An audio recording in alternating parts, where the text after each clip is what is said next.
പുതിയൊരു വീഡിയോയിലേക്ക് എല്ലാവർക്കും സ്വാഗതം.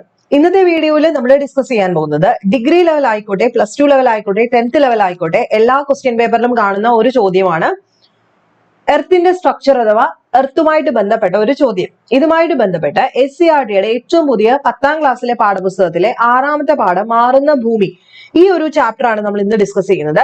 എല്ലാം നമുക്ക് വേണ്ട പോയിന്റ്സ് മാത്രമേ പറയുന്നുള്ളൂ. ഇതിന്റെ കൂട്ടത്തിൽ തന്നെ കണ്ടിന്യൂവേഷൻ ആയിട്ട് നിങ്ങൾ +1ന്റെ രണ്ടാമത്തെ ചാപ്റ്റർ, +1 ജോഗ്രഫി രണ്ടാമത്തെ ചാപ്റ്റർ ഭൂമിയുമായിട്ട് ബന്ധപ്പെട്ടതാണ്. ആ ചാപ്റ്ററും കൂടെ പഠിച്ചു കഴിഞ്ഞാൽ നിങ്ങൾക്ക് ഈ പറയുന്ന എല്ലാ ലെവലിലുള്ള ക്വസ്റ്റ്യൻസും അറ്റൻഡ് ചെയ്യാനായിട്ട് സാധിക്കും. അപ്പൊ നമുക്ക് ഒട്ടും സമയം കളയാനില്ലാതെ സ്റ്റാർട്ട് ചെയ്യാം. ആദ്യമായിട്ട് എന്താണ് ഒരു ഡിസാസ്റ്റർ അഥവാ ദുരന്തം എന്ന് നമുക്ക് നോക്കാം. എന്തിനെയാണ് നമ്മൾ ദുരന്തം എന്ന് വിളിക്കുന്നത്? വിപത്ത്, ദുരന്തം എന്ന് പറയുന്ന രണ്ട്, ഹസാർഡ്സ് ആൻഡ് ഡിസാസ്റ്റർ എന്ന് നമ്മൾ രണ്ട് കാര്യങ്ങൾ പറയാറുണ്ട്. ദുരന്ത നിവാരണ അതോറിറ്റിയെ പറ്റിയിട്ട് നമ്മൾ പറയാറുണ്ട്. എന്തിനെയാണ് നമ്മൾ ദുരന്തം എന്ന് വിളിക്കുന്നത്? അതായത് നമ്മുടെ ജീവനും ആരോഗ്യത്തിനും ജീവജാലങ്ങൾക്ക്, വസ്തുവകകൾക്ക്, സേവനങ്ങൾക്ക്, പരിസ്ഥിതിക്കൊക്കെ അല്ലെങ്കിൽ സാമ്പത്തിക മേഖലകൾക്കൊക്കെ വെല്ലുവിളി ഉയർത്തുന്ന സാഹചര്യത്തെ നമ്മൾ എന്ത് വിളിക്കും? വിപത്ത് എന്ന് വിളിക്കും, ആണല്ലോ. എന്നാൽ ദുരന്തം എന്ന് പറയുന്നത് എന്താണ്? പ്രകൃതിയാലോ അല്ലെങ്കിൽ മനുഷ്യന്റെ പ്രവർത്തനങ്ങൾ കൊണ്ടോ ജനജീവിതത്തിന് വലിയ രീതിയിൽ ഒരു നഷ്ടം ഉണ്ടായാൽ അതിനെ നമ്മൾ എന്ത് വിളിക്കും? ദുരന്തം എന്ന് വിളിക്കും, അല്ലെ? രണ്ടും രണ്ടാണ്, വിപത്തും ഉണ്ട്, ദുരന്തവും ഉണ്ട്. ദുരന്തം നമുക്ക് ഓൾറെഡി അറിയാം. വെള്ളപ്പൊക്കം ആയിക്കോട്ടെ, മലയിടിച്ചിലായിക്കോട്ടെ, ഭൂമികുലുക്കം ആയിക്കോട്ടെ, സുനാമി ആയിക്കോട്ടെ, ഇതൊന്നും നമ്മുടെ കയ്യിൽ ഇരിക്കാത്ത കാര്യങ്ങളാണ്. അതൊക്കെ എന്ന് പറയുന്നത് പ്രകൃതിയാൽ ഉണ്ടാവുന്നതാണ്. ഇതൊക്കെ എല്ലാവർക്കും അറിയാവുന്ന പോയിന്റ്സ് ആണ്. ഇനി നോക്കിക്കേ, ഒരു പ്രദേശത്ത് ഒരു നിശ്ചിത സമയത്തിനുള്ളിൽ ഒരു നിശ്ചിത ദുരന്തം മൂലം പ്രതീക്ഷിക്കാവുന്ന നാശനഷ്ടങ്ങളുടെ അളവിനെ നമ്മൾ റിസ്ക് അല്ലെങ്കിൽ നഷ്ടസാധ്യത എന്ന് പറയും. ഒരു ദുരന്തത്തിന്റെ പശ്ചാത്തലത്തിൽ ദുരന്ത സ്ഥലത്തോ സമീപ പ്രദേശങ്ങളിലോ പ്രതീക്ഷിക്കുന്ന അപായങ്ങളുടെയും നാശനഷ്ടങ്ങളുടെയും തോതിനെ നമ്മൾ ആഘാത സാധ്യത എന്ന് പറയും. അപ്പം റിസ്ക് ഉണ്ട്, വൾണറബിലിറ്റി ഉണ്ട്. അത് രണ്ടും തമ്മിലുള്ള വ്യത്യാസമാണ്. ഒരു പ്രദേശത്ത് നിശ്ചിത സമയത്തിനുള്ളിൽ ഒരു നിശ്ചിത ദുരന്തം മൂലം പ്രതീക്ഷിക്കാവുന്ന നാശനഷ്ടങ്ങളുടെ അളവിനെ നമ്മൾ റിസ്ക് എന്ന് വിളിക്കും. എന്നാൽ ദുരന്തത്തിന്റെ പശ്ചാത്തലത്തിൽ ദുരന്ത സ്ഥലത്തോ സമീപ പ്രദേശങ്ങളിലോ പ്രതീക്ഷിക്കാവുന്ന അപായങ്ങളുടെയും നാശനഷ്ടങ്ങളുടെയും ടോട്ടൽ തോതെടുത്താൽ അത് ആഘാത സാധ്യതയാണ്. ഇനി ഒരു ദുരന്തത്തെ നേരിടാനോ പ്രതിരോധിക്കാനോ ലഘൂകരിക്കാനോ തരണം ചെയ്യാനോ അതിജീവിക്കാനോ ഉള്ള ഒരു ജനതയുടെ കഴിവ്, വിഭവങ്ങൾ, മാർഗങ്ങൾ, അതിനെ നമ്മൾ കപ്പാസിറ്റി എന്ന് വിളിക്കും, കാര്യക്ഷമത എന്ന് വിളിക്കും. ഇത് ഇത്രയും ബേസിക് ആയിട്ട് അറിഞ്ഞിരിക്കേണ്ടതാണ്. നമ്മളിപ്പോ എർത്തിന്റെ സ്ട്രക്ചറുമായിട്ട് ബന്ധപ്പെട്ടതും അല്ലെങ്കിൽ മറ്റു കാര്യങ്ങളെ പറ്റിയിട്ടാണ് പറയുന്നത്. അതിനകത്ത് ഏറ്റവും എർത്തിന്റെ സ്ട്രക്ചറിനകത്ത് നമുക്ക് അറിയേണ്ട ഒരു കാര്യം എന്ന് പറയുന്നത് ഭൂമി കുലുക്കത്തെ പറ്റിയിട്ട് അല്ലെങ്കിൽ ഭൗമചലനങ്ങളെ പറ്റിയിട്ട്. നമുക്ക് എപ്പോഴും ഭൂമി കുലുക്കം മാത്രമേ അറിയൂ, പക്ഷെ ഇതിനപ്പുറത്തേക്ക് എന്തുണ്ട്?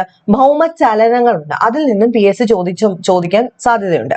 അപ്പം നോക്കിക്കേ, ഭൗമ ഉപരിതലം, ഭൂമിയുടെ ഉപരിതലം എന്താണ്? എപ്പോഴും മാറ്റങ്ങൾക്ക് വിധേയമാണ്. ഒന്നാമത്തെ പോയിന്റ് ആണ്. ദശലക്ഷക്കണക്കിനായിട്ട് വർഷങ്ങളായിട്ട് ഭൂമിയുടെ ഉള്ളില് അല്ലെങ്കിൽ മുകളിലായിട്ട് അല്ലെങ്കിൽ ഉപരിതലത്തിലായിട്ടൊക്കെ ഒരുപാട് ചലനങ്ങള്, പ്രോസസ്സുകളൊക്കെ നടന്നുകൊണ്ടിരിക്കുന്നുണ്ട്. ഈ ചലനങ്ങളുടെയും പ്രക്രിയകളുടെയും ഫലമായിട്ടാണ് ഭൗമ ഉപരിതലത്തിൽ ഓരോ ഭൂരൂപം ഉണ്ടല്ലോ. ഇപ്പൊ പർവ്വതങ്ങളായിക്കോട്ടെ, എന്ത് കാര്യങ്ങളും ആയിക്കോട്ടെ, അതൊക്കെ രൂപം കൊള്ളുന്നത്. പർവ്വതം, പീഠഭൂമി, താഴ്വര, നദി, ഇവയൊക്കെ രൂപം കൊണ്ടിട്ടുള്ളതും നിരന്തരമായിട്ട് നടക്കുന്ന ഇത്തരം ഭൗമചലനങ്ങളുടെയും ഭൗമ പ്രക്രിയകളുടെയും ഫലമായിട്ടാണ്. അപ്പം ഈ ഒരു ഭൂമിയുടെ ഉപരിതലത്തിന്റെ ഈ ഉയർച്ച, താഴ്ച, നദി ഒഴുകാനുള്ള താഴ്ച ഉണ്ടാവുന്നത്, ഉയരം കൂടി കുറഞ്ഞിങ്ങനെ പോകുന്നതൊക്കെ തന്നെ ചലനങ്ങൾ കൊണ്ടാണ് നമ്മൾ പറഞ്ഞു. ഈ ചലനങ്ങളെയാണ് നമ്മൾ ഭൂമിയുടെ ചലനങ്ങൾ അഥവാ ഭൗമചലനം എന്ന് വിളിക്കുന്നത്. ഭൗമചലനങ്ങളെ പ്രധാനമായിട്ട് നമ്മൾ രണ്ടായിട്ട് തരംതിരിക്കുന്നുണ്ട്.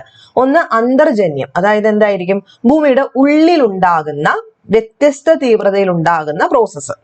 ഭൂമിയുടെ ഉള്ളിൽ ഉണ്ടാകുന്ന ചലനം എന്ന് പഠിച്ചു വെക്കുക. എൻഡോജനിക് മൂവ്മെന്റ്സും പിന്നെ എക്സോജനിക് ആണ്, ബാഹ്യമാണ്. അതായത് ഭൗമ ഉപരിതലത്തില് വ്യത്യസ്ത തീവ്രതയിൽ പ്രവർത്തിക്കുന്നതാണ് ഏത്?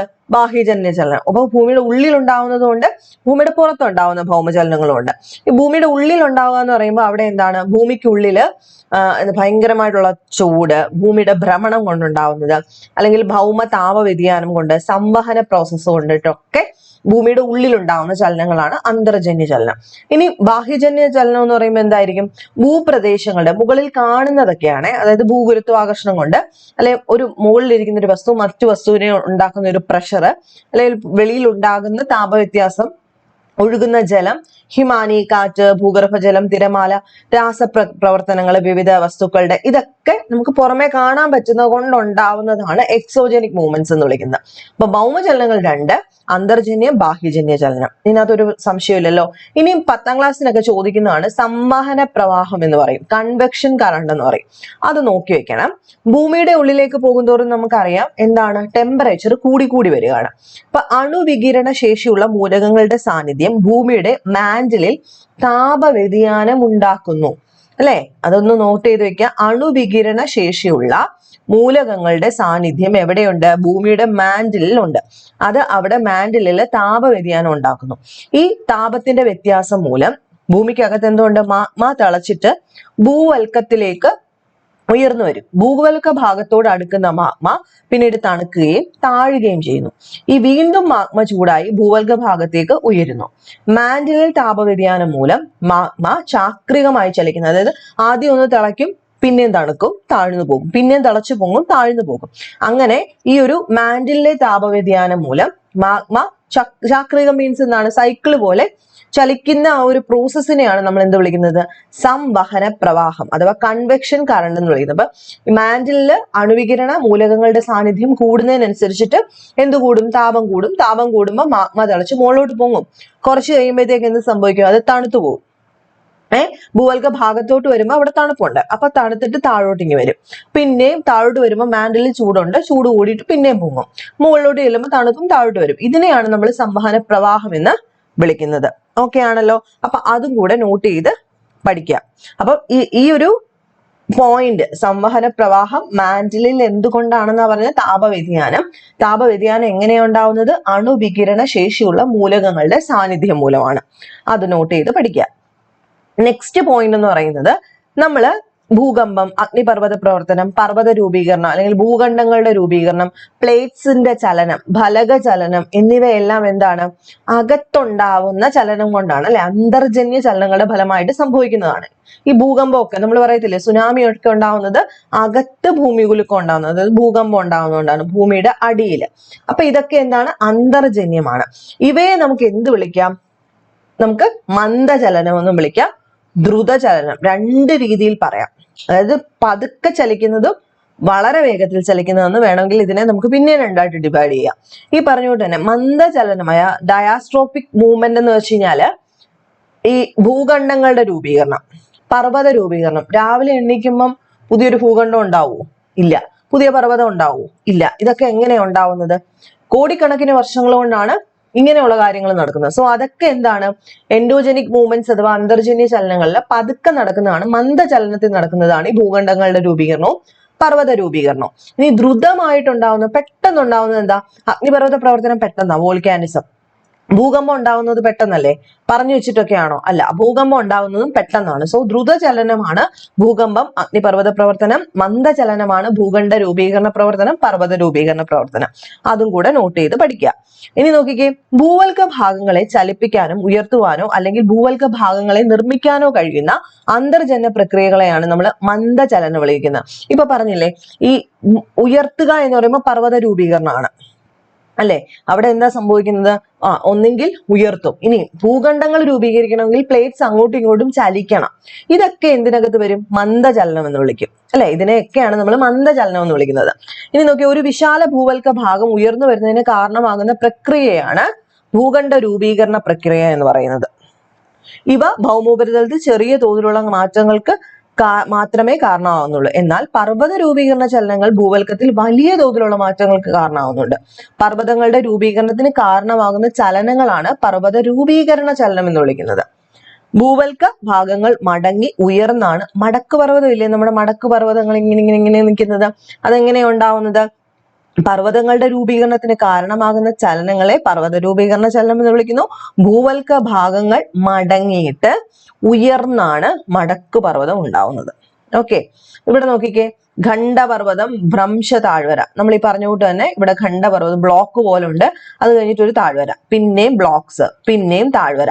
അതെങ്ങനെയാ നോക്കിയേ, ഫോൾട്ട് അഥവാ ഭ്രംശനം എന്ന പ്രക്രിയയുടെ ഫലമായിട്ട് ഒരു ഭൂവൽക്ക ഭാഗം പൊരുത്തപ്പെട്ട് രൂപപ്പെടുന്ന പർവ്വതങ്ങളാണ് ഖണ്ഡപർവ്വതം. ഇതിന്റെ ഫലമായി രൂപപ്പെടുന്ന താഴ്വരകളെയാണ് നമ്മൾ എന്ത് വിളിക്കുന്നത്? ഭ്രംശ താഴ്വര. ഈ പറഞ്ഞുകൊണ്ട് തന്നെ ഒരു ബ്ലോക്ക് പോലെ വരും, തൊട്ട് താഴെ ഇതിങ്ങനെ ഉയർന്നു നിൽക്കും, തൊട്ട് താഴെ ഒരു താഴ്വര കാണും. ഓക്കെ, അതിനെയാണ് നമ്മൾ ഭ്രംശ താഴ്വര എന്ന് വിളിക്കുന്നത്. ഇനി നെക്സ്റ്റ് നോക്കിക്കേ, ഭൂമിയുമായിട്ട് ബന്ധപ്പെട്ട ഇമ്പോർട്ടന്റ് ആയിട്ടുള്ള പ്രീവിയസ് ചോദ്യമാണ്. ഭൂമിയുടെ ഏറ്റവും പുറംപാളിയായ ഭൂവൽക്കം, അല്ലെ? ഭൂമിയുടെ ഏറ്റവും പുറംപാളി ഏതാണ്? ഭൂവൽക്കം. മാന്റിലിന്റെ ഉപരിഭാഗവും ചേർന്ന് രൂപപ്പെടുന്ന ഭാഗത്തിനെ നമ്മൾ ലിത്തോസ്ഫിയർ എന്ന് വിളിക്കും. ഇത് എപ്പോഴും ചോദിക്കാറുള്ള ഒരു പ്രീവിയസ് ക്വസ്റ്റ്യൻ ആണ്. ലിത്തോസ്ഫിയർ അഥവാ ശിലാമണ്ഡലം എന്തുകൊണ്ട് രൂപപ്പെട്ടിരിക്കുന്നു? ഭൂമിയുടെ ഏറ്റവും പുറംപാളിയായ ഭൂവൽക്കവും മാന്റിലിന്റെ ഉപരിഭാഗവും ചേർന്ന് രൂപപ്പെടുന്നതാണ് ലിത്തോസ്ഫിയർ. ശരാശരി 100 കിലോമീറ്റർ കനമുള്ളതും ഖരാവസ്ഥയിലുമുള്ള ഈ പാളിയുടെ തൊട്ടു താഴെ ശിലകൾ ഏതവസ്ഥയിലാണ് കാണപ്പെടുന്നത്? ദ്രാവകാവസ്ഥയിലാണ്, അല്ലയോ? അപ്പൊ അസ്തനോസ്ഫിയർ എന്നാണ് ഇതിനെ വിളിക്കുന്നത്. ഇതും പ്രീവിയസ് ചോദ്യമാണ്. ശരാശരി 100 കിലോമീറ്റർ കനമുള്ളതും ഖരാവസ്ഥയിലുള്ള ഈ പാളിയുടെ തൊട്ടു താഴെ ശിലകള് ദ്രാവകാവസ്ഥയിൽ സ്ഥിതി ചെയ്യുന്ന അസ്തനോസ്ഫിയർ എന്ന് പറയുന്ന മേഖലയെന്നും നമ്മൾ പഠിച്ചിട്ടുണ്ട്.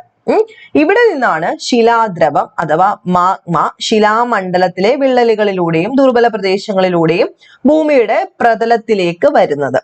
ഭൗമാന്തർ ഭാഗത്തു നിന്നും ശിലാദ്രവങ്ങൾക്കൊപ്പം വാതകങ്ങള്, ചാരം, ശിലാമണ്ഡലം, പൊടിപടലം, നീരാവി തുടങ്ങിയ ഭൗമോപരിതലത്തിലേക്ക് പുറന്തള്ളപ്പെടുന്ന ഇത്തരം മാർഗങ്ങളെയാണ് നമ്മൾ വോൾക്കാനോസ് എന്ന് വിളിക്കുന്നത്, അല്ലെ? ഇങ്ങനെ പുറന്തള്ളപ്പെടുന്ന വസ്തുക്കളെ അഗ്നിപർവ്വത വസ്തുക്കൾ എന്നും അറിയപ്പെടാറുണ്ട്. അപ്പൊ ഒന്നുകൂടെ പറയട്ടെ, മാന്റിലിന്റെ ഉപരിഭാഗം, ഭൂമിയുടെ ഭൂവൽക്കം, ഏറ്റവും പുറംപാളി, ഇത് ചേർന്നാണ് ശിലാമണ്ഡലം, ലിത്തോസ്ഫിയർ. ഇതിന്റെ ആ ഒരു കട്ടി എന്ന് പറയുന്നത് എത്രയാ? 100 കിലോമീറ്റർ കനം. അതിന്റെ ഖരാവസ്ഥയിലുള്ള പാളിയുടെ തൊട്ടു താഴെ ദ്രവം, അതായത് ദ്രവ രീതിയിലാണ് ശിലാവസ്ഥയിൽ കാണപ്പെടുന്ന അസ്തനോസ്ഫിയർ എന്ന് വിളിക്കും. ഇവിടെ നിന്നും മാഗ്മ ശിലാമണ്ഡലത്തിലെ വിള്ളലുകളിലൂടെ ഒക്കെ പുറത്തോട്ട് വരുന്നതാണ് അഗ്നിപർവ്വതം എന്ന് വിളിക്കുന്നത്, അല്ലെ? അഗ്നിപർവ്വത സ്ഫോടനം എന്നൊക്കെ നമ്മൾ പറയാറുള്ളത്. ഈ ഉപരി മാന്റിലിൽ സ്ഥിതി ചെയ്യുന്ന ശിലാദ്രവത്തെ മാഗ്മ എന്നാണ് വിളിക്കുന്നത്. വെള്ളം പോലെ കാണപ്പെടുന്ന മാന്റിലിന്റെ മുകൾ ഭാഗത്ത് കാണപ്പെടുന്ന ദ്രവത്തെയാണ് നമ്മൾ മാഗ്മ എന്ന് വിളിക്കുന്നത്. ഭൗമോപരിതലത്തിൽ എത്തുമ്പോൾ ഇത് എന്തായിട്ട് മാറും? മാഗ്മ തണുത്ത് എന്തായിട്ട് മാറുന്നത് നമ്മൾ പഠിക്കുന്നത് ലാവയായിട്ട് മാറുന്നതാണ് പറയുന്നത്. ഇവിടെ കൊടുത്തിട്ടുണ്ട് കൃത്യമായിട്ട്, ഉണ്ടോ? മാഗ്മ ചേംബർ, അതിങ്ങനെ മുകളിലോട്ട് പൊങ്ങി പൊങ്ങി ചൂട് കൂടിയിട്ട് മുകളിലോട്ട് പൊങ്ങി പൊങ്ങി പൊങ്ങി വന്നിട്ട് പൊട്ടിത്തെറിക്കും. പൊട്ടിത്തെറിക്കുമ്പോൾ മാഗ്മയുടെ പേര് എന്തായിട്ട് മാറി? ലാവയായിട്ട് മാറി. കണ്ടോ? ഇത് വെളിയിൽ വന്ന് ഒഴുകുന്ന സമയത്ത് ഇതിന്റെ പേര് ലാവ ഒഴുക്കുന്ന. ഇതിനകത്ത് എന്തൊക്കെ കാണും? ചാരം, പുക, മറ്റു കാര്യങ്ങളെല്ലാം കൂടെ ചേർത്തിട്ടാണ് ഇത് പുറത്തേക്ക് വരുന്നത്. ഓക്കെ, ഇന്ന് നോക്കിയേ, അഗ്നിപർവ്വത പ്രവർത്തനങ്ങളെ പറ്റിയിട്ട് കൊടുത്തിട്ടുണ്ട്. മാഗ്മയുടെ രൂപീകരണം, മാഗ്മയുടെയും മറ്റ് അഗ്നിപർവ്വത വസ്തുക്കളുടെയും ഭൗമോപരിതലത്തിലേക്കുള്ള ചലനം, ശിലാമണ്ഡലത്തിലെ സുഷിരങ്ങളുടെയും വിള്ളലുകളുടെയും അവയുടെയും പുറന്തള്ളല്, തൽഫലമായിട്ടുണ്ടാകുന്ന സ്ഫോടനം, ലാവയുടെ പ്രവാഹം, മാഗ്മയുടെ ഖരീകരണം, വിവിധ ആഗ്നേയ ഭൂരൂപങ്ങളുടെ രൂപീകരണം തുടങ്ങി ഇതുമായി ബന്ധപ്പെട്ട എല്ലാ പ്രവർത്തനങ്ങളെയും പൊതുവായിട്ട് എന്ത് വിളിക്കും? അഗ്നിപർവ്വത പ്രവർത്തനങ്ങൾ എന്നാണ് വിളിക്കുന്നത്. ഓക്കെ, ഇതിങ്ങനെ പൊട്ടി വെളിയിലേക്ക് ഒഴുകുമെന്ന് പറഞ്ഞില്ലേ? അതായത് ലാവ വെളിയിലേക്ക് ഒഴുകുമെന്ന് പറയുന്നുണ്ട്. നോക്കിക്കെ, ബാക്കി വലിപ്പത്തിലും ആകൃതിയിലും ഒക്കെ എന്താണ്? ഓരോ അഗ്നിപർവ്വത സ്ഫോടനങ്ങളും വ്യത്യാസപ്പെട്ടിട്ടുണ്ട്. ഈ അഗ്നിപർവ്വത സ്ഫോടനത്തിന്റെ സ്വഭാവത്തെയും അവ ഭൗമോപരിതലത്തിൽ രൂപപ്പെടുത്തുന്ന നിർമ്മിതികളുടെയും അടിസ്ഥാനത്തിൽ അഗ്നിപർവ്വതങ്ങളെ നമ്മൾ ഷീൽഡ് അഗ്നിപർവ്വതം, കോമ്പോസിറ്റ് അഗ്നിപർവ്വതം, കാൽഡറ എന്നിങ്ങനെ തരംതിരിക്കാറുണ്ട്. അതായത് ഓരോ അഗ്നിപർവ്വതത്തിൽ നിന്നും പുറത്തോട്ട് വരുമ്പം ലാവ തണുത്തിട്ടുണ്ടാകുന്ന ഭൂരൂപങ്ങളുണ്ട്. അതിന്റെ അടിസ്ഥാനത്തിലാണ് ഷീൽഡ് അഗ്നിപർവ്വതം, കോമ്പോസിറ്റ്, കാൽഡറ എന്നിങ്ങനെ തിരിക്കുന്നത്. ഭൗമോപരിതലത്തിൽ ലാവ പരന്നൊഴുകി അതിവിശാലമായ ബസാൾട്ട് പ്രളയ സമതലങ്ങളും രൂപപ്പെടാറുണ്ട്. ചോദിക്കും കേട്ടോ ഇതൊക്കെ. ഇന്ത്യയിലെ ഡക്കാൻ പ്രവിശ്യ ഇത്തരത്തിൽ രൂപപ്പെട്ടെന്നാണ് പ്രീവിയസ് ചോദ്യം. ബസാൾട്ട് എന്ന രീതിയിൽ ലാവ പരന്നൊഴുകി കഴിയുമ്പോൾ അത് ബസാൾട്ട് പ്രളയ സമതലങ്ങൾ രൂപപ്പെടാറുണ്ട്. ഇന്ത്യയിൽ എവിടെയാണത്? ഡക്കാൻ പ്രവിശ്യയിൽ രൂപപ്പെട്ട ഒന്നാണ് ഈ ബസാൾട്ട് പ്രളയ സമതലം. അത് കരയിലും കടലിന്റെ അടിത്തട്ടിലുമായിട്ട് ആയിരക്കണക്കിന് അഗ്നിപർവ്വതങ്ങൾ ഭൂമിയിൽ കാണപ്പെടാറുണ്ട്. ചിലത് ആക്റ്റീവ് ആയിരിക്കും, ചിലത് അല്ലാത്തതുമായിരിക്കും. ഇനി നമുക്ക് വേണ്ടത്, നെക്സ്റ്റ് പറയാൻ പോകുന്നത്, ഈ പറഞ്ഞ പോലെ തന്നെ ഭൂമിയുമായിട്ട് ബന്ധപ്പെട്ടതാണ് നമ്മൾ പറഞ്ഞു പോകുന്നത്. എന്നാൽ വേണ്ടത് മാത്രം റിലേറ്റ് ചെയ്ത് പറഞ്ഞു പോവുകയാണ്. നോക്കിക്കേ, ഭൂകമ്പ തരംഗങ്ങളെ പറ്റിയിട്ട് പ്രീവിയസ് ചോദ്യമുണ്ട്. നമുക്കത് ഈ ഒരു ചാപ്റ്ററിനകത്തും കൃത്യമായിട്ടുണ്ട്. ഭൂകമ്പ തരംഗങ്ങൾ, ഭൂകമ്പ വേളയിൽ 3 തരം തരംഗങ്ങളാണ് പ്രഭവ കേന്ദ്രത്തിൽ നിന്നും പുറപ്പെടുന്നത്. അതായത് ഫോക്കസ് എവിടെയാണോ, ഫോക്കസ് മീൻസ് എവിടെയാണോ കുലുങ്ങിയത് അതാണ് പ്രഭവ കേന്ദ്രം. അവിടെ നിന്ന് 3 തരം വേവ്സ് വരും. ഒന്ന് പ്രാഥമിക തരംഗങ്ങൾ, പ്രൈമറി വേവ്സ്. 2 ദ്വിതീയ തരംഗങ്ങൾ, പ്രതല തരംഗങ്ങൾ എന്നിങ്ങനെ 3 രീതിയിൽ, surface waves, primary, secondary waves. ഇതിൽ ഏറ്റവും ഇമ്പോർട്ടന്റ് ആയിട്ടും വിനാശകാരിയാവുന്നതും ആരാ? സർഫസ് വേവുകളാണ്. ഏറ്റവും വിനാശകാരികളായിട്ട് പ്രവർത്തിക്കുന്ന ആരായിരിക്കും? പ്രതല തരംഗങ്ങളായിരിക്കും. ഓക്കെ, അപ്പൊ എങ്ങനെയാണ് ഭൂകമ്പം ഉണ്ടാവുന്നതെന്ന് എല്ലാവർക്കും അറിയാലോ. അതായത് ഈ ഫലകങ്ങളുണ്ട്, പ്ലേറ്റ്സ് ഉണ്ട്. അപ്പൊ ചലിച്ചുകൊണ്ടിരിക്കുന്ന ഫലകങ്ങൾക്കിടയിൽ ഉണ്ടാകുന്ന ഘർഷണമായിരിക്കും, ഈ ഒരസലായിരിക്കും കൂടുതലായിട്ടും എന്തിന് കാരണം? ഫ്രിക്ഷൻ ആണ് ഭൂകമ്പങ്ങൾക്ക് കാരണമായിട്ട് തീരുന്നത്. ഈ രണ്ട് പ്ലേറ്റുകൾക്കിടയിൽ ഉണ്ടാകുന്ന ചലനം അവയുടെ അതിരുകൾ ഘർഷണം മൂലം രൂപപ്പെടുകയും ഈ ഘർഷണം ഒരു തരത്തിൽ ഫലകങ്ങളുടെ ചലനങ്ങളെ തടസ്സപ്പെടുത്തുകയും ചെയ്യുന്നു. അപ്പോൾ ഫലകങ്ങൾക്കുള്ളിൽ ഉയർന്ന സമ്മർദ്ദം സൃഷ്ടിക്കപ്പെടുകയും വലിയ തോതിൽ എനർജി സംഭരിക്കുകയൊക്കെ ചെയ്യും.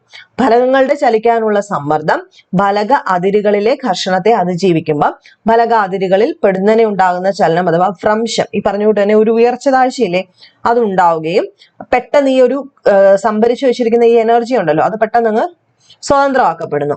ഇത് എന്തായിട്ട് മാറുന്നു? തരംഗ രൂപേണ ഭൂമിക്കുള്ളിലൂടെ സഞ്ചരിച്ച് ഭൗമോപരിതലത്തിൽ എത്തുകയും ഈ ഭൂകമ്പ തരംഗങ്ങളാണ് ഭൗമോപരിതലത്തിൽ ഭൂചലനമായിട്ട് നമുക്ക് അനുഭവപ്പെടുന്നത്. ഈ പറഞ്ഞുകൊണ്ട് തന്നെ 3 രീതിയിലുള്ള തരംഗങ്ങളുണ്ട്. പ്രാഥമികം, ദ്വിതീയം, സർഫസ് അഥവാ പ്രതലം. ഇത് ഏറ്റവും കൂടുതൽ ഇമ്പോർട്ടന്റ് ഏതാണെന്നാ പറഞ്ഞത്? പ്രതല തരംഗങ്ങൾക്കാണ് വിനാശം കൂടുതൽ സൃഷ്ടിക്കാനായിട്ട് കഴിയുന്നത്. ഇത്തരം ഭൂകമ്പങ്ങൾ ടെക്ടോണിക് ഭൂകമ്പങ്ങൾ എന്നാണ് അറിയപ്പെടുന്നത്.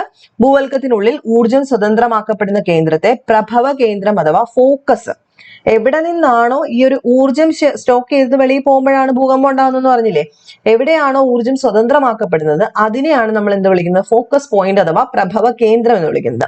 ഇതിന്റെ ഏറ്റവും അടുത്തുള്ള ഒരു ഭൗമോപരിതല കേന്ദ്രത്തെ, അതായത് ഇവിടെ ഇപ്പൊ ഫോക്കസ് ഉണ്ടാവുകയാണെങ്കിൽ ഇതിന് തൊട്ടു മുകളിലായിട്ട് സർഫസിൽ ഉണ്ടാകുന്ന ആ ഒരു പോയിന്റിനെയാണ് നമ്മൾ എപ്പി സെന്റർ എന്ന് വിളിക്കുന്നത്.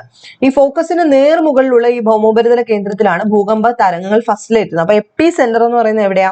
ഇവിടെയാണ് എനർജി പുറത്തേക്ക് പോയതെങ്കിൽ ഇതിന്റെ തൊട്ടു മുകളിലായിട്ട് കാണപ്പെടുന്ന മുകൾ ഭാഗത്തെയാണ് നമ്മൾ എപ്പി സെന്റർ എന്ന് വിളിക്കുന്നത്.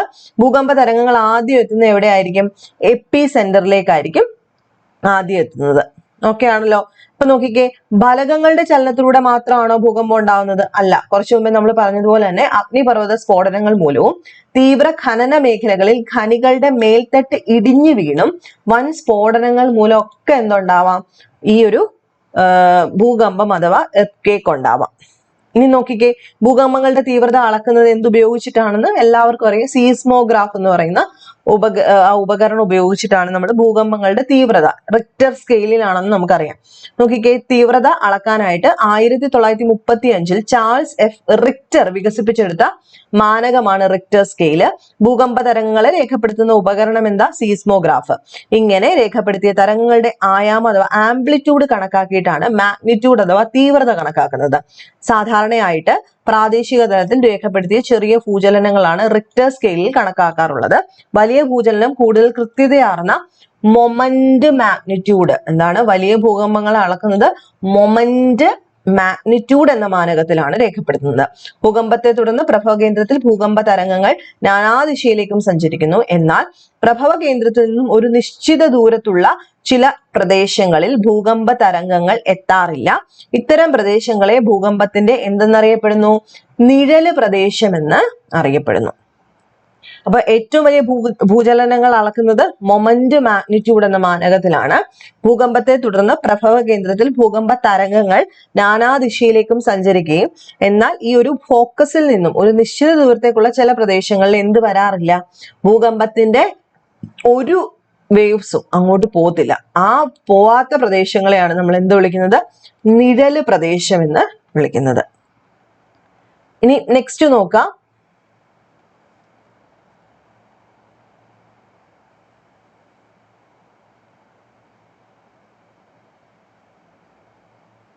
നവീന സാങ്കേതിക വിദ്യകളുടെ സഹായത്തോടെ സുനാമി മുന്നറിയിപ്പ് സംവിധാനങ്ങൾ ഇന്ന് വ്യാപകമായിട്ട്, നമുക്കറിയാം സുനാമി ഉണ്ടായത് 2004 ഡിസംബർ 26 സുമാത്രയിലെ ആച്ചെ പ്രവിശ്യയ്ക്ക് തെക്ക് പടിഞ്ഞാറ് മാറി ഇന്ത്യൻ മഹാസമുദ്രത്തിൽ 9.1 തീവ്രതയിലുണ്ടായ ശക്തമായ ഭൂകമ്പമായിരുന്നു നമ്മുടെ കേരളത്തിൽ ഉൾപ്പെടെ നാശങ്ങൾ വിതച്ചത്. പിന്നീട് അതിനുശേഷം സുനാമി മുന്നറിയിപ്പ് സംവിധാനം ഇന്ന് പ്രയോജനപ്പെടുത്തുന്നുണ്ട്. National Oceanic and Atmospheric Administration ഉപഗ്രഹ വാർത്താവിനിമയ സംവിധാനങ്ങൾ പ്രയോജനപ്പെടുത്തി ഡാർട്ട്, ചോദ്യമാണ്, ഡാർട്ട് എന്ന സുനാമി മുന്നറിയിപ്പ് സംവിധാനം വിവിധ പ്രദേശങ്ങളിൽ സ്ഥാപിച്ചിട്ടുണ്ട്. ഡാർട്ടിന്റെ ഫുൾ നെയിം എന്താണെന്ന് ചോദിക്കാം. Deep Ocean assessment and reporting of tsunami. Deep Ocean assessment and reporting of tsunami എന്നാണ് ഡാർട്ടിന്റെ ഫുൾ നെയിം. ഓക്കെ ആണല്ലോ. ആരാണ് ഇത് കൊണ്ടുവന്നിട്ടുള്ളത്? National oceanic and Atmospheric Administration ഉപഗ്രഹ വാർത്താവിനിമയ സംവിധാനങ്ങൾ പ്രയോജനപ്പെടുത്തി. അപ്പൊ നമ്മൾ ആന്തരികം പറഞ്ഞു കഴിഞ്ഞു. ഇനി ബാഹ്യജന്യ ചലനങ്ങളിലേക്ക് പോകാം, അഥവാ എക്സോജനിക് മൂവ്മെന്റ്സ്. നമ്മൾ ഓൾറെഡി പറഞ്ഞു എന്താണ് ബാഹ്യജന്യ ബലം എന്ന് പറഞ്ഞു കഴിഞ്ഞാൽ. എക്സോജനിക് എന്ന് പറഞ്ഞു കഴിഞ്ഞാൽ എന്താണെന്നാ പറഞ്ഞത്? അപക്ഷയം, അപരദനം, വഹനം, നിക്ഷേപണം, ഭൂദ്രവ്യ ശോഷണം എന്നിങ്ങനെ ഭൗമോപരിതലത്തിൽ പ്രവർത്തിക്കുന്ന വിവിധ പ്രക്രിയകൾക്ക് കാരണമാകുന്നത് ആരാണ്? ബാഹ്യജന്യ ചലനങ്ങളാണ്. ഓക്കെ, അതായത് നമുക്ക് കാണാൻ പറ്റുന്ന മിക്ക കാര്യങ്ങളും ഭൂരൂപീകരണം ഉൾപ്പെടെയുള്ള കാര്യങ്ങളെല്ലാം തന്നെ ബാഹ്യജന്യ ബലങ്ങൾ കൊണ്ടിട്ടാണ് കൂടുതലായിട്ടും ഉണ്ടാവുന്നത്. ഈ ഓരോ ബാഹ്യജന്യ പ്രക്രിയയും വ്യത്യസ്ത ബലങ്ങളിൽ നിന്നാണ് പ്രവർത്തിക്കാൻ ആവശ്യമായ ഊർജം സ്വീകരിക്കുന്നത്.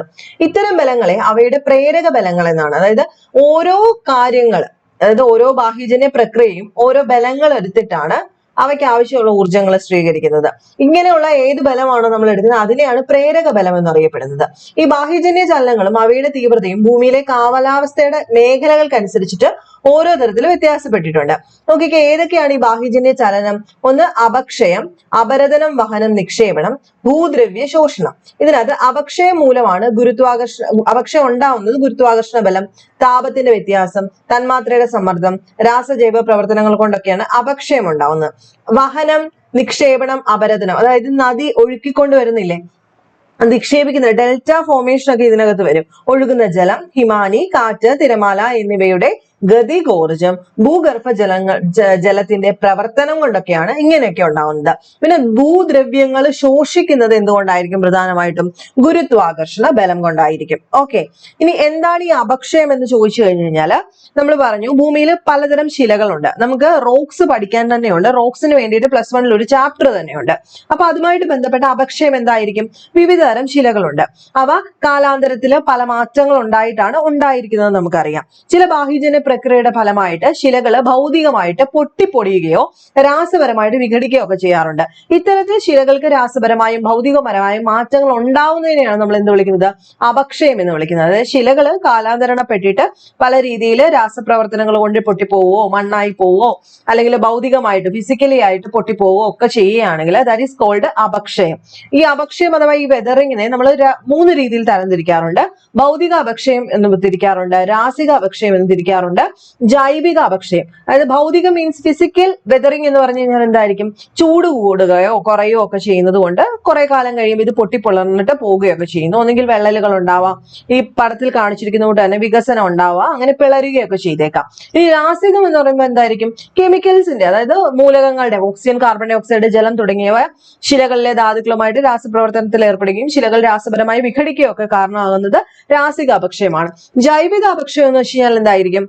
ഈ സസ്യങ്ങളുടെ വേരുകൾ ശിലകളിലെ വിടവുകളിലേക്ക് ആഴ്ന്നിറങ്ങുകയും ഈ ചെറുജീവികള് മാളങ്ങളൊക്കെ ഉണ്ടാവുന്ന സമയത്ത് സസ്യജന്തു അവശിഷ്ടങ്ങളുടെ ജീർണനം ഒക്കെ ആയിട്ട് കുറെ വർഷങ്ങൾ കഴിഞ്ഞ് കഴിയുമ്പോഴത്തേക്ക് അവിടെ ഈ കല്ലുകളൊക്കെ പൊട്ടിപ്പോവാനായിട്ട് കാരണമാവുന്നു. ഇതാണ് അപക്ഷയം എന്ന് പറയുന്നത്. ഇതും ഭൂമിയുമായിട്ട് ബന്ധപ്പെട്ടതാണ്.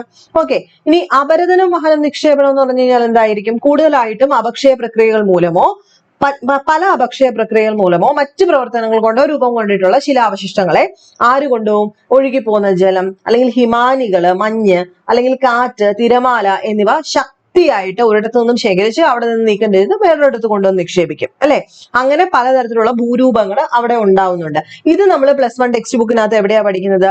നമ്മുടെ ഭൂരൂപങ്ങൾ എന്ന് പറയുന്ന പ്രോസസ്സിനകത്ത് കൃത്യമായിട്ട് പഠിക്കുന്നുണ്ട്. അപ്പൊ ഇവിടെ 10ാം ക്ലാസ്സുകാർക്കൊക്കെ ചോദിക്കുന്നത് താഴെ പറഞ്ഞിരിക്കുന്നതിനകത്ത് ഭൂരൂപീകരണത്തിന് സഹായിക്കുന്ന സഹായികൾ ആരൊക്കെയാണ്? ഒഴുകുന്ന ജലം, ഹിമാനി, കാറ്റ്, തിരമാല, ഇതൊക്കെ എന്താണ്? അതിന് സഹായിക്കുന്ന ആൾക്കാരാണ്. പിന്നെ അടുത്തത് ഭൂദ്രവ്യ ശോഷണം പറഞ്ഞു. എന്തുകൊണ്ടുണ്ടാവുന്ന പറഞ്ഞത്? ഗുരുത്വാകർഷണം കൊണ്ടുണ്ടാവുന്നു. എന്താണ് അപ്പൊ മാസ് വേസ്റ്റിംഗ് എന്ന് വെച്ച് കഴിഞ്ഞാൽ ഈ അപക്ഷയം, അപരദനം എന്നിവ കൂടാതെ ബാഹ്യജന്യ ബലങ്ങളുടെ ഫലമായിട്ട് ഭൂമിയുടെ ഉപരിതലത്തിൽ ഉണ്ടാകുന്ന ബാഹ്യജന്യ ചലനങ്ങളാണ് ഭൂദ്രവ്യ ശോഷണം. അതായത് ഗുരുത്വാകർഷണ ബലത്തിന്റെ നേരിട്ടുള്ള സ്വാധീനം മൂലം ഈ ശിലയുടെ കഷ്ണങ്ങള് അല്ലെങ്കിൽ ഈ ഭൗമ വസ്തുക്കള് ചരിവുള്ള ഭൂപ്രതലത്തിലൂടെ താഴേക്ക് പതിക്കുന്ന പ്രോസസ്സ്. എന്താ പറഞ്ഞിരിക്കുന്നത്? മുകളിൽ കിടക്കുന്ന പല കല്ലുകളും കട്ടകളും ഒക്കെ ഓർക്കുക, അല്ലെങ്കിൽ ഈ ഭൗമ വസ്തുക്കളൊക്കെ ഓർക്കുക. അത് ചരിവുള്ള ഭൂപ്രതലത്തിലൂടെ ഭൂഗുരുത്വാകർഷണത്തിന്റെ ഫലമായിട്ട് താഴേക്ക് പതിക്കുന്ന, പെട്ടെന്ന് താഴോട്ട് വീഴുമല്ല കേട്ടോ, അത് പതുക്കെ നടക്കുന്ന ഒരു പ്രോസസ്സാണ്. ഇപ്പൊ വളരെ സാവധാനത്തിലുള്ളവയാണ്, ദ്രുതഗതിയിലുള്ളവയും ഉണ്ട്, എന്നാൽ ഈ പറഞ്ഞൊരു സെക്കൻഡുകൾക്കുള്ളിൽ താഴോട്ട് വരത്തില്ല. നേരിയ പാളി മാത്രം താഴേക്ക് പതിക്കുന്ന ഭൂദ്രവ്യ ശോഷണം മുതൽ വലിയൊരളവിൽ ഭൗമവസ്തുക്കൾ താഴേക്ക് പതിക്കുന്ന ഭൂദ്രവ്യ ശോഷണം വരെ ഉണ്ടാവാറുണ്ട്. അപ്പൊ എന്താണ് ഭൂദ്രവ്യ ശോഷണം എന്ന് കൃത്യമായിട്ട് നോക്കി വെച്ചേക്കുക. ഓക്കെ ആണല്ലോ. അപ്പൊ ബാഹ്യജന്യ ചലനങ്ങളും ഉണ്ട്, അതുപോലെ ആന്തരജന്യ ചലനങ്ങളും ഉണ്ട്. അത് രണ്ടും വൃത്തിയായിട്ട് പഠിച്ചു വെക്കുക. അത് കൃത്യമായി ചോദിക്കുകയും ചെയ്യും. 2024 ജൂലൈ 30 വയനാട് ജില്ലയിൽ സമാനതകളില്ലാത്ത പ്രകൃതി ദുരന്തമായി മാറിയ ഉരുൾപൊട്ടലും എന്താണ് ഈ ഭൂദ്രവ്യ ശോഷണത്തിന് ഉദാഹരണമാണെന്ന് പറയാം.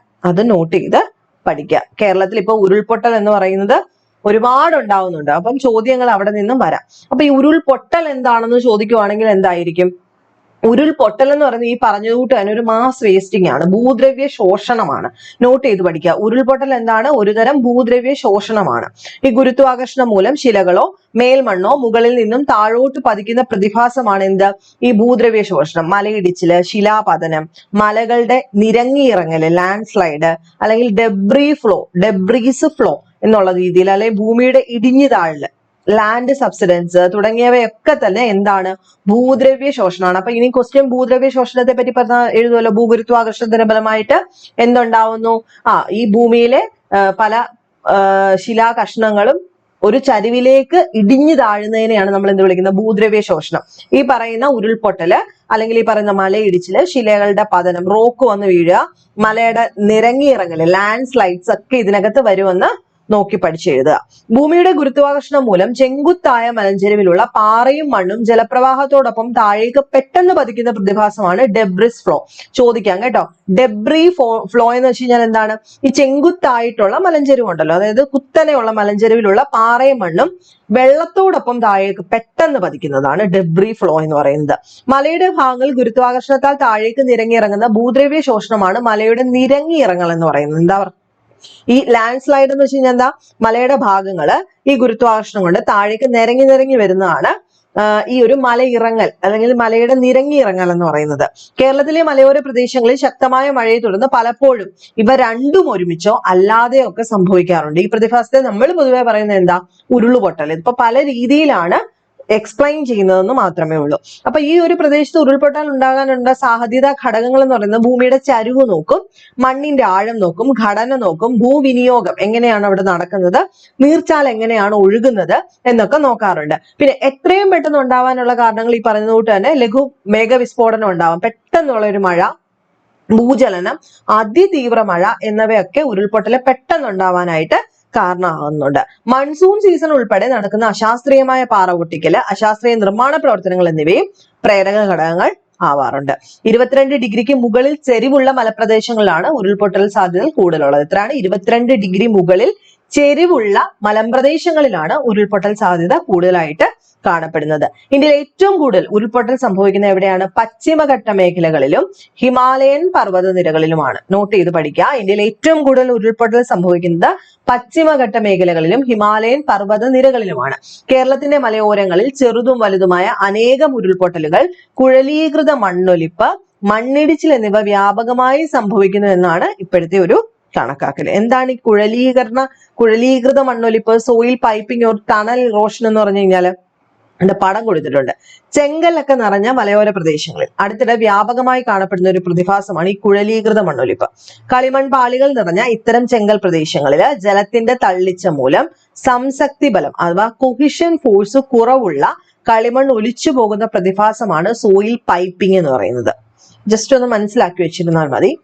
അടുത്തത് നമുക്ക് പറയാനുള്ളത് ഈ വിദൂര സംവേദനം അല്ലെങ്കിൽ GIS സിസ്റ്റം, റിമോട്ട് സെൻസിങ് എന്നീ സാങ്കേതിക വിദ്യകൾ ഉപയോഗിച്ചിട്ടുള്ള പഠനങ്ങൾ ഇപ്പം അപകട സാധ്യത കുറയ്ക്കാനായിട്ട് ഹെൽപ്പ് ചെയ്യുന്നുണ്ട്. ഭാരതീയ ഭൂവിജ്ഞാനീയ survey, Geological Survey of India, അതുപോലെ ദേശീയ ഭൗമ പഠന കേന്ദ്രം എന്നീ സ്ഥാപനങ്ങൾ ഇത്തരത്തിൽ ഓരോ ജില്ലയിലും ഉരുൾപൊട്ടൽ സാധ്യതാ മേഖലകൾ ഉൾപ്പെടുത്തി ഭൂപടം തയ്യാറാക്കിയിട്ടുണ്ട്. സംസ്ഥാന ദുരന്ത നിവാരണ അതോറിറ്റിയുടെ വെബ്സൈറ്റ് എടുക്കുക. ആ വെബ്സൈറ്റിൽ പറഞ്ഞിട്ടുള്ള ഡേറ്റാസ് കൃത്യമായിട്ട് പഠിക്കുക. നമുക്ക് ആ ഒരു ദുരന്ത നിവാരണ അതോറിറ്റിയെ പറ്റിയിട്ട് ക്വസ്റ്റ്യൻസ് വരാറുണ്ട്. ഡീറ്റെയിൽഡ് ആയിട്ട് ആ ഒരു ദുരന്ത നിവാരണ അതോറിറ്റി, അതുപോലെ ദുരന്ത നിവാരണ നിയമം 2005 നിയമം ഒക്കെ ഒരു ക്ലാസ് ആയിട്ട് നമ്മൾ എടുത്തു തരാം. അത് ഇമ്പോർട്ടന്റ് ആണ് കേട്ടോ, വളരെ വളരെ ഇമ്പോർട്ടന്റ് ആണ്.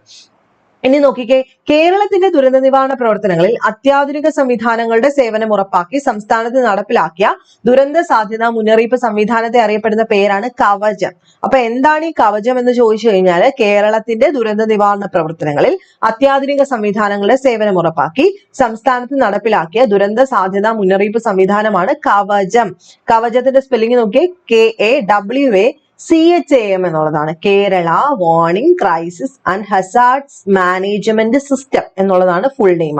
കേരളത്തിലെ ദുരന്ത സാധ്യതയുള്ള മുഴുവൻ പ്രദേശങ്ങളെയും ഏകീകൃത മുന്നറിയിപ്പ് സംവിധാനത്തിന് കീഴിൽ കൊണ്ടുവരുന്ന പ്രവർത്തന രീതിയാണ് കവചം.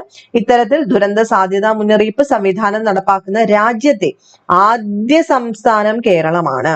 കേരളത്തിലെ മുഴുവൻ പ്രദേശങ്ങളിലെയും ദുരന്ത സാധ്യതകളെ യഥാക്രമം നിരീക്ഷിക്കുകയും ഏതെങ്കിലും തരത്തിലുള്ള അപകട സാധ്യത മുന്നിൽ കണ്ടാൽ സ്ഥാനം അടിസ്ഥാനമാക്കിയുള്ള SMS, അതായത് ലൊക്കേഷൻ ബേസ്ഡ് SMS, സമൂഹ മാധ്യമങ്ങൾ ഉൾപ്പെടെയുള്ള വാർത്താവിനിമയ മാധ്യമങ്ങൾ എന്നിവ വഴിയും സൈറൻ സ്ട്രോങ് ലൈറ്റ് ശൃംഖല പ്രവർത്തിപ്പിച്ചും ദ്രുതഗതിയിൽ ജനങ്ങളെ അറിയിക്കുകയും വിവിധ തലങ്ങളിൽ നടപടികൾ നടപ്പാക്കുകയും ഒക്കെ ചെയ്യുന്നതാണ് കവചം എന്ന് പറയുന്നതിന്റെ സിസ്റ്റം.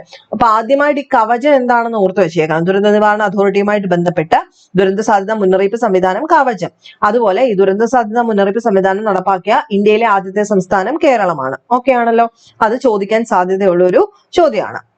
അപ്പൊ ഇത്രയുമാണ് ഈ ചാപ്റ്ററിൽ പഠിക്കാനുള്ളത്. നമ്മൾ ഈ ചാപ്റ്ററിൽ പഠിച്ച കാര്യങ്ങൾ വ്യക്തമായിട്ട് വേണ്ട കാര്യങ്ങൾ മാത്രമേ നമ്മൾ ഡിസ്കസ് ചെയ്ത് പോയിട്ടുള്ളൂ. ഇതിനകത്ത് എല്ലാം തന്നെ ഓരോ മാർക്കിനുള്ള ചോദ്യങ്ങൾ ഒരുപാട് അവിടെ ഇവിടെയൊക്കെ ആയിട്ട് കിടപ്പുണ്ട്.